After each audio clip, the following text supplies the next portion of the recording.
మనకి త్వరలో జూబ్లీహిల్స్ నియోజకవర్గానికి సంబంధించి ఉప ఎన్నిక రాబోతూ ఉంది కదా. అయితే మరి ఉప ఎన్నికల్లో అసలు మెయిన్గా చూసుకుంటే మొత్తం 3 పార్టీలు మెయిన్గా కనిపిస్తున్నాయి. అటువైపు బీఆర్ఎస్ కానీ, బీజేపీ కానీ, కాంగ్రెస్ కానీ. మరి ఈ మూడిట్లో ఎవరు గెలుస్తారు అనేది అర్థం కాని పరిస్థితి. మరి ఇప్పుడు వీళ్ళకు తోడు ఇంకొక కొత్త పార్టీ అయితే రాబోతూ ఉంది వీళ్ళకి పోటీగా. మరి ఆ పార్టీ పేరు ఏంది భయ్య అంటే టీఆర్ఎస్డి. సో మరి దీనికి ప్రస్తుతం అధ్యక్షుడిగా వచ్చేసరికి మరి నరాల సత్యనారాయణ గారు అయితే ఉన్నారనమాట. మరి ఇప్పుడు ఆయనే పోటీ చేస్తున్నారా భయ్య, లేదు అంటే వేరే వాళ్ళు ఎవరినన్నా పోటీ చేపిస్తున్నారా అంటే అక్కడ ఒక మహిళ అయినటువంటి మంజుష్ గారిని అయితే అక్కడ అభ్యర్థిగా పెడతాం జరిగిందనమాట.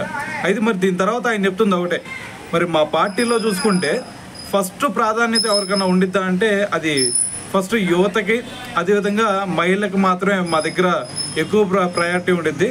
సో దీంట్లో భాగంగానే ఇప్పుడు చూసుకుంటే జూబ్లీహిల్స్ నియోజకవర్గానికి సంబంధించి ఉప ఎన్నికల్లో కూడా ఒక మహిళకే మేము టికెట్ ఇవ్వడం జరిగిందని చెప్పేసి ఆయన అయితే మాట్లాడడం జరిగిందనమాట.